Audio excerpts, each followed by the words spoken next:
Jimen Abdullah Jarama Ablaye Wawa Abdullah Jarama Jimen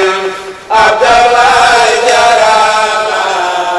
Ablaye Wawa Abdullah Jarama Jimen Abdullah Jarama Ablaye Wawa Abdullah Jarama Jimen Alhamdulillah wala te tagal bandiraɓe ko ñamiroɗo ceerno kanko ñamirmo en yen nden tawren wonde hunde wotere o wi so tawi en mbaɗi ɗum hunde fof ma ar ɗo tawa en ɗo en darteta hen caggal en jetti Allah nelaɗo sallallahu alaihi wa sallam ko kanko ɗuwantoɗen sabu eɗen jiiɗuwa fof o nana wone jaabade e sahagal caggal noon nde jeetiɗen wadde nden ɗon yamirore rendude nde jaaɗen to makko o wii en narano sunno o so en narani sunno o hunde fof kadi ma taw en ɗo ɗum ne kadi ko siftingol en e nden ɗon yamirore wona ɗum ko hande kam ko ñalawma jaarote gila fuɗɗiɗen darade eɗen mbaɗi association o e ɓe won jaaɗiɗi gonɗe ɗo mballi hen ha ɗum jari kono monsieur sous-préfet monsieur Thiam o walli en no feewi e dossier o e kayitaji ɗum noon enen jarama kono noon ne kadi kumala jarama no feewi kanko ɗo walli en hen eɗen gandi sen gatti ga ceerno ɓe yamiri wonɗen hen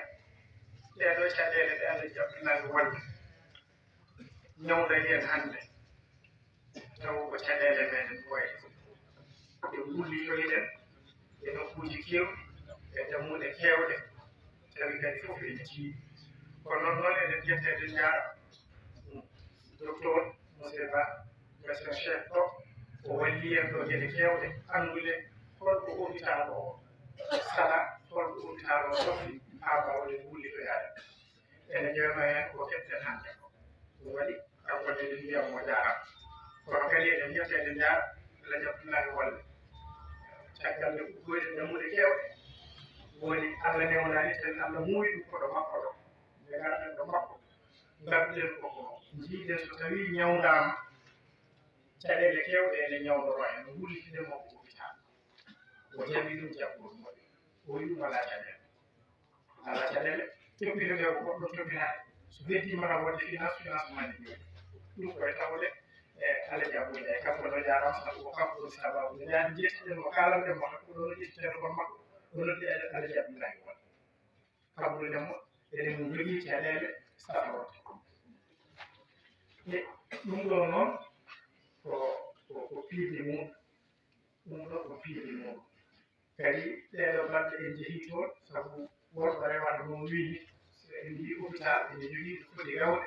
ha laamu wawa wadde hen junngo mum ha wawa kala mbaɗo hayso ko waɗa financé o wawa wadde hen financé ɗum ne kadi ne jaaɗen yettinoyde ɗum o watti confirmé ko fati hôpital o haali ɗon kadi gueɗe kewɗe enen kam caggal yettude Allah nde ko ɗuwanademo yo Allah jungo mum kam yo Allah selli yo Allah selli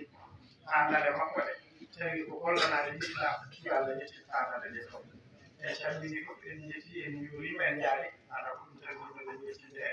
e eɗen jaarana kadi Allah jaɓɓude on sababu yo Allah jungo fof Abdullah Jarama Ablaye Wawa Abdullah Jarama Jimen Abdullah Jarama Ablaye Wawa Abdullah Jarama Jimen Abdullah Jarama Ablaye Wawa Abdullah Jarama Abdullah Jarama Maji Asal Kumba Abdullah Jarama Jimen Abdullah Jarama Ablaye Wawa